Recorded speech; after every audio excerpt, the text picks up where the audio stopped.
जम्मू कश्मीर के अंदर सरकारी मुलाजमीन लगातार हड़ताल पर हैं और चाहे उसमें हमने देखा कि आर्जी मुलाजमीन सबसे ज़्यादा हों, आरी कीज़ हों, रहबर खेल, ज़राअत, जंगलात और उसके अलावा मनरेगा के एम्प्लॉयज़ या फिर पीएचई और बिजली डिपार्टमेंट के जो आर्जी मुलाजमीन हैं अपने मुतालबात को लेकर एहतजाज करते रहे हैं। लेकिन ऐसे में जहाँ पर अभी आरी कीज़ का मसला पूरी तरीके से हल नहीं हुआ, सरकार की यकीन दहानी के बावजूद भी वो एहतजाज पर हैं, अपने परिवारों के साथ जम्मू और श्रीनगर में एहतजाज के लिए निकल रहे हैं, प्रोटेस्ट के लिए आ रहे हैं।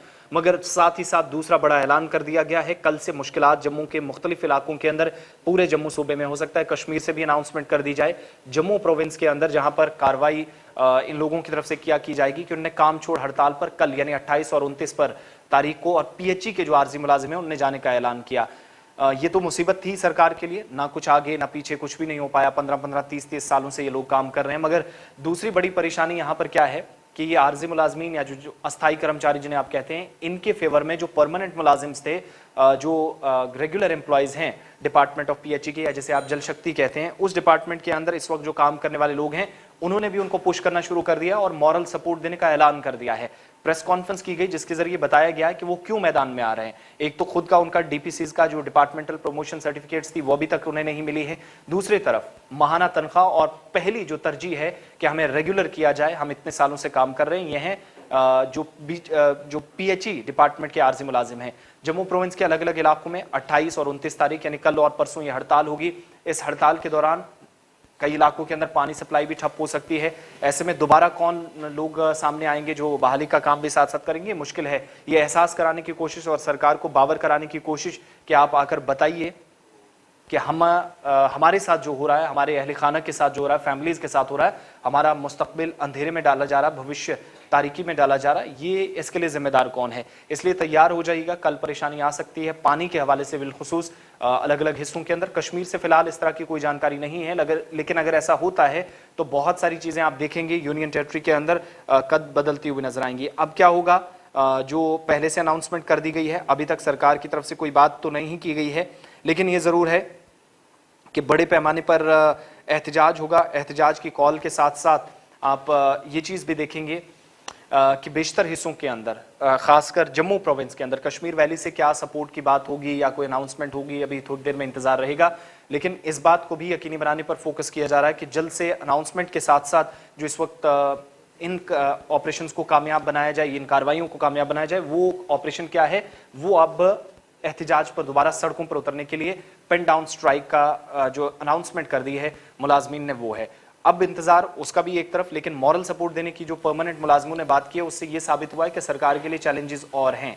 एक तरफ उन लोगों को जो डिपार्टमेंट के साथ काम कर रहे हैं, इनका मसला बहुत पुराना है, ये भी हल होना चाहिए। इसी तरीके से आप देख रहे हैं कि सीआईसी ऑपरेटर्स हैं, गुज़श्ता कई बरसों से आरडीडी डिपार्टमेंट के अंदर हैं, लेकिन कोई मसला हल उनका नहीं हुआ है। इसी तरीके से ये लोग भी एक तवील अरसे से अपनी जंग लड़ रहे हैं, लेकिन अभी तक कुछ नहीं हुआ। कल 28 और 29 को जम्मू सूबे के अंदर काम छोड़ हड़ताल का ऐलान कर दिया गया है इन मुलाजमीन की तरफ से, और जो पक्के मुलाजिम हैं वो भी इन आर्जी मुलाजिम की सपोर्ट करने, इनकी हिमायत करने के लिए मैदान में उतरा हैं। तो सरकार के लिए थोड़ा सा कल मुश्किल भी होगा। दूसरी तरफ आरईटीज और बाकी लोग भी इस वक्त प्रोटेस्ट कर रहे हैं, जो एक परेशानी का सबब सरकार के लिए है। कि हमारा आपने पोस्टर में देखा होगा कि हमारे डेली वेजर जो हैं वो स्ट्राइक पे जा रहे हैं, काम छोड़ स्ट्राइक पे जा रहे हैं 28 और 29 को।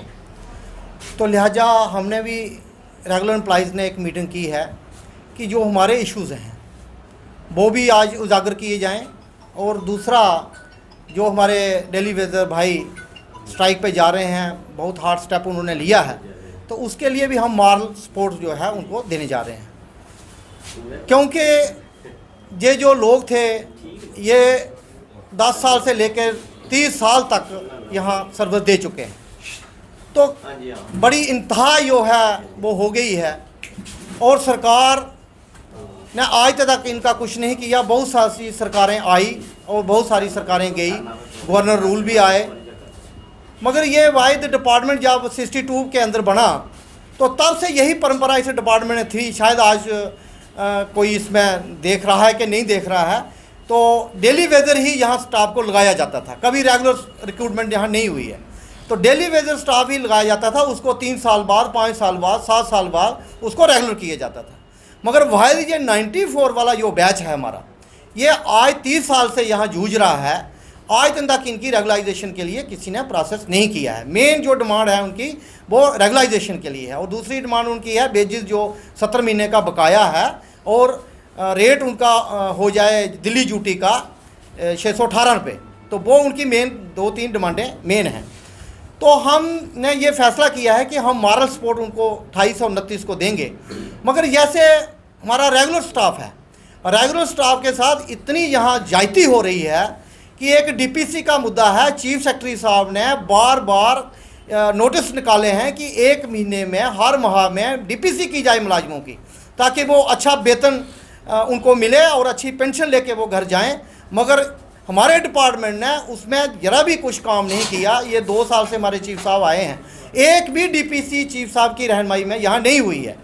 तो लिहाजा एक ये हमारी डिमांड है डीपीसी वाली। दूसरा ये है कि यहाँ एक डिपार्टमेंट का 2 SRO थे, SRO 59 और 149। इसके तहत सरकारों ने अपग्रेडेशन प्रमोशनें मुलाजिमों को दे दी, सर्विस बुक पे एंट्री हो गई, उनकी फिक्सेशन हो गई। मगर उसके बाद जब एजी में वो रिटायरमेंट के लिए